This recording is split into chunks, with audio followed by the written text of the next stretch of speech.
প্রত্যেক জেলায় বিসিবির মাধ্যমে আমরা বল সহ ক্রিকেট সামগ্রী আমরা দিয়েছি। এনএসসির সামগ্রী নিয়ে আসলে ক্রীড়া সংস্থা বা প্লেয়াররা স্যাটিসফাইড থাকে না কখনো। পাহাড়ি এলাকার মেয়েদের খেলাধুলো খুব ভালো ইনভলভমেন্ট আছে, কিন্তু তাদেরকে ড্রেসিং রুম শেয়ার করতে হয় ছেলেদের সাথে।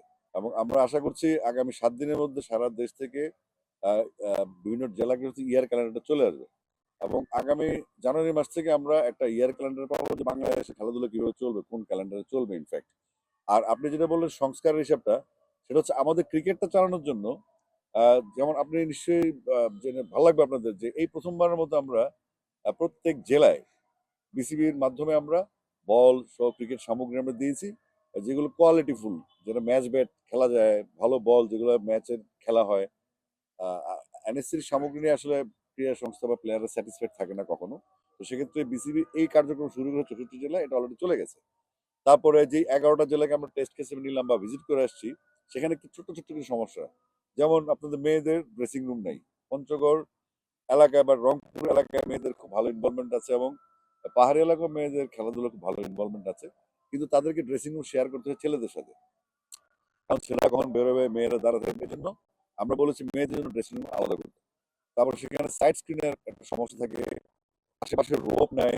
তো আমরা যথাসাধ্য চেষ্টা করছি আমাদের বাইরে থেকে যেই আমাদের ইনভেস্টমেন্টটা আসবে বা তাদের আগ্রহটা থাকবে, সেটাকে ক্রিকেটে কাজে লাগানো। এবং এই 11টা জেলায় যে লিস্টগুলো আসছে সেগুলো যথেষ্ট বড় লিস্ট।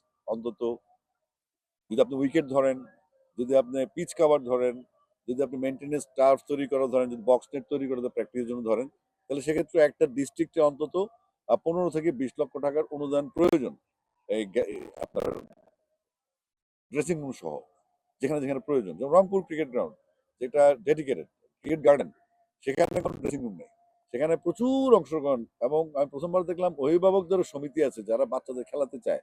অর্থাৎ এই আগ্রহগুলোকে টিকে রাখার জন্য আমরা প্রাথমিকভাবে একটা ব্যবস্থা নিচ্ছি, যেন আমাদের বাচ্চারা খেলতে পারে এবং অনেক ম্যাচ খেলতে পারে, এবং তাদের ছোট্ট ছোট্ট ফ্যাসিলিটিস দরকার, সেটা আমরা এনশিওর করার জন্য সেই ডিপো থেকে এই জিনিসগুলো যাবে।